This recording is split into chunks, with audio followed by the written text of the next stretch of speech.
رکو ذرا یہ سن کر جاؤ، اللہ پاک نے تمہارے لیے ایک پیغام بھیجا ہے۔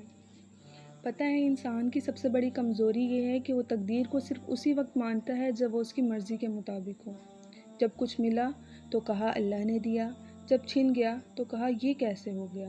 حالانکہ دینے والا ایک ہے، لینے والا بھی وہی ہے، اور لکھنے والا وہ تو قلم اٹھانے سے بھی پہلے لکھ چکا تھا، جو تھا وہ بھی اس کا لکھا تھا۔ قرآن کریم میں ارشاد باری تعالیٰ ہے، سورۃ الحدید میں اللہ تبارک و تعالیٰ فرماتے ہیں، کوئی مصیبت نہیں آتی زمین میں نہ تمہاری جانوں میں مگر یہ کہ وہ ایک کتاب میں لکھی ہوئی ہے اس سے پہلے کہ ہم اسے پیدا کریں۔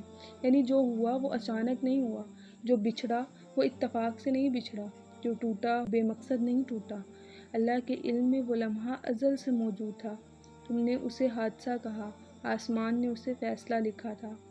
اس لیے ابن عطاء اللہ اسکندری فرماتے ہیں، کبھی اس نے دے کر تجھ سے لے لیا اور کبھی روک کر تجھے عطا کر دیا۔ یہ جملہ سنو اور اپنی پوری زندگی اس میں دیکھو۔ مولانا رومی نے کہا، اللہ کے عشق کی آگ مجھ میں لگی، میں جل گیا، مگر وہ آگ ہمیشہ کے لیے روشن ہو گئی۔ کبھی کبھی اللہ کسی شے کو ہم سے اس لیے نہیں چھینتے کہ وہ ہمارا دشمن ہے، بلکہ اس لیے کہ وہ ہمیں جلا کر روشن کرنا چاہتے ہیں۔ جو چلا گیا وہ بھی آگ تھی، جو آیا وہ بھی آگ ہے، لیکن ایک آگ جلاتی ہے، دوسری نکھارتی ہے۔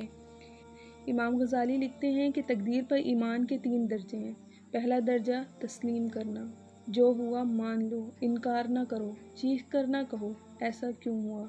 دوسرا درجہ رضا، جو ہوا اس پر راضی ہو جاؤ، نہ صرف زبان سے بلکہ دل کی گہرائی سے۔ تیسرا درجہ شکر، جو ہوا اس میں اللہ کا کوئی راز دیکھو اور شکر ادا کر دو۔ یہ تیسرا مقام وہ مقام اولیاء ہے جہاں بندہ کہتا ہے، یا اللہ تو نے جو کیا وہ بہتر تھا، میں نے جو چاہا وہ میری نادانی تھی۔ پھر ہمیں سیدنا یعقوب علیہ السلام یاد آتے ہیں، بیٹا کھویا، پھر دوسرا بیٹا کھو دیا، پھر آنکھوں کی روشنی بھی، لیکن زبان پر شکوہ نہیں آیا، بس اتنا کہا، فصبر جمیل واللہ المستعان، صبر جمیل ہی میرا راستہ ہے اور اللہ ہی وہ ذات ہے جس سے مدد مانگی جاتی ہے۔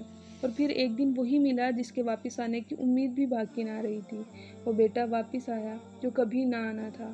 یعقوب کا وہ انتظار وہ بھی تقدیر تھی، یوسف کا وہ ملاپ یہ بھی تقدیر تھی، اور یعقوب کا اللہ پر بھروسہ اور اللہ کی طرف سے مدد آنے کا انتظار یہ بھی اللہ ہی کی تقدیر تھی۔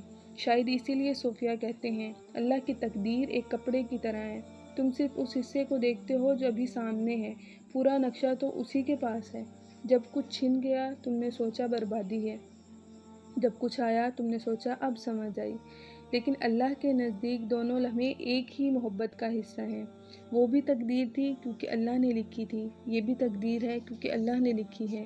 ابن عطاء اللہ کا ایک اور قول ہے، اپنے نفس کو تدبیر کی تھکاوٹ سے آرام دو، جو کام کوئی اور تمہاری طرف سے کر رہا ہے وہ خود مت کرو، اللہ تمہارا مدبر ہے، تمہارے لیے سوچنے والا، بنانے والا، بچانے والا ہے۔ تمہارا کام صرف یہ ہے، جو گیا اس پر اعتماد رکھو، جو آیا اس پر سجدہ کرو، جو آنے والا ہے اس کا انتظار خوبصورتی سے کرو۔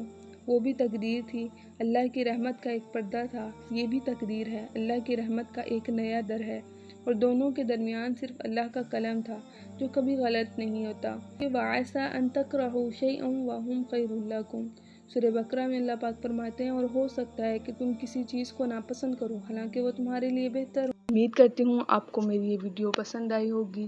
اگر میرے الفاظ آپ کے دل تک اترے ہیں تو اس چینل کو فالو کرنا مت بھولیے گا۔ انشاءاللہ تعالی ملتے ہیں نیکسٹ ویڈیو کے ساتھ۔ اللہ حافظ۔